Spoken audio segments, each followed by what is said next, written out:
I woke up screaming again last night. It's been years, but I still see him in my dreams, the way his shadow stretched, longer than it should, across the clay walls of my village. I was 10 when I first met him. My uncle owed him a goat, and because we were poor, he sent me to work for the master instead. Just for a season, my uncle said, then the debt will be gone. The master's compound was big, with high walls that seemed to swallow the sun. He was an old man with a face like dry wood and eyes that never blinked enough. At first, he was kind.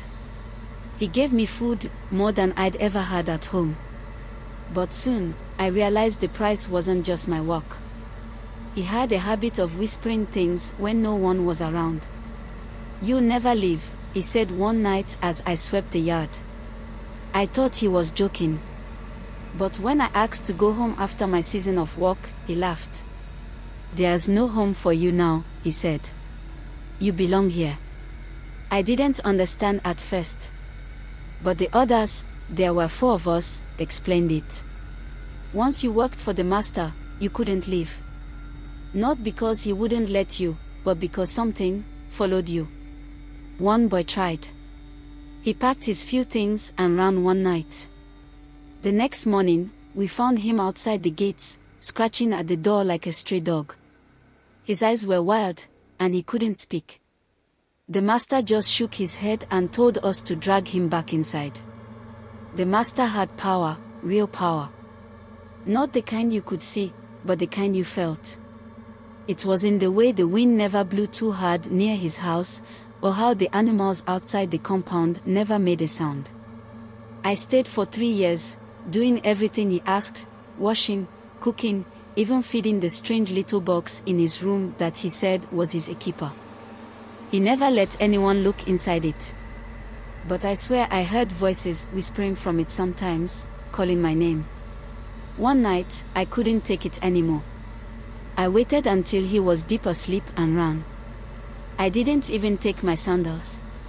I just ran. The first day was fine. I made it to the next village and thought I was free. But by nightfall, I felt it, something behind me, watching. No matter how fast I ran or where I hid, the feeling didn't go away. I came back after a week. My feet were bleeding, and I was too scared to sleep. The master just smiled when he saw me. "I told you," he said. "You'll never leave." It was an old woman who finally helped me.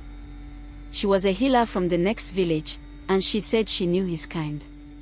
She gave me a charm, a small black stone wrapped in red cloth, and told me to bury it in the yard at midnight.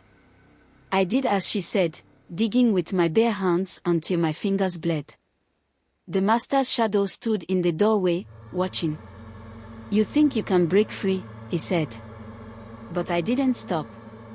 I buried the charm, covered it, and ran. This time, the feeling didn't follow me. I still dream about him, though. Sometimes I wake up and swear I hear his voice, calling me back. But I never return. And if you ever meet a man whose shadow stretches too far, don't look back. Don't stop to talk. Just run.